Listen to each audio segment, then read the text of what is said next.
Assalomu alaykum do'stlar. Bugun sizlarga O'zbekistondan Turkiyaga pul o'tkazmalarini imkoniyatini ko'rib o'tamiz. Ya'ni o'tkazishni. Buning uchun bizga Unired ilovasi kerak bo'ladi. Play Marketdan yuklab olasiz, ro'yxatdan o'tib, identifikatsiyadan o'tib olasiz. Bundan so'ng Unired ilovasiga kiramiz. Hop, Unired ilovasiga kirganimizda mana bizga o'tkazma pastda turibdi. Uni bosamiz. Xalqaro o'tkazmalarga kiramiz. O'zbekiston, Turkiya tanlab olamiz. Keyingisini bosamiz. Mana bu yerda e'tibor bering.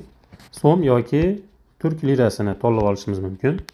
Biz masalan so'mda tanlaymizda 1.210.000 so'm yozib beramiz. Davom etishni bosamiz.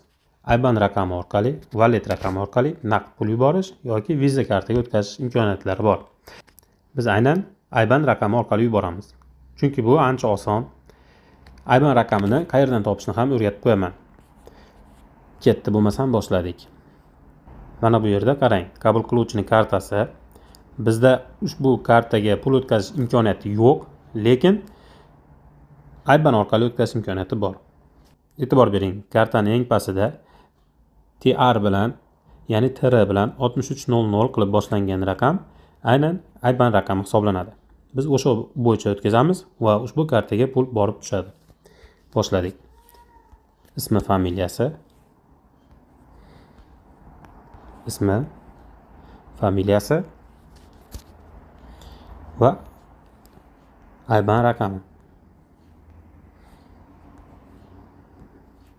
Hamda telefon raqamini kiritamiz.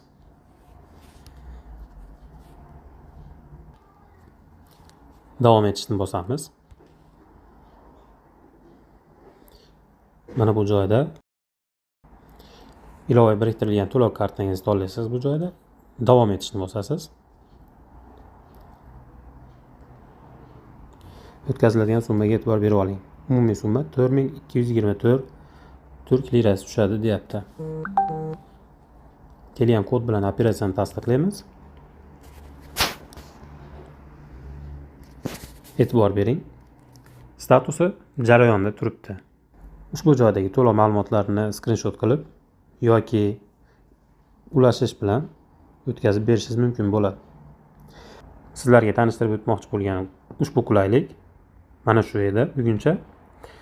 Videomiz yoqqan bo'lsa, like bosib qo'ying, qolganlarga ham foydali bo'lsin va keyingi kontentlarni kuzatib borish uchun podpisatsiya tugmasini bosib qo'ying. E'tiboringiz uchun rahmat.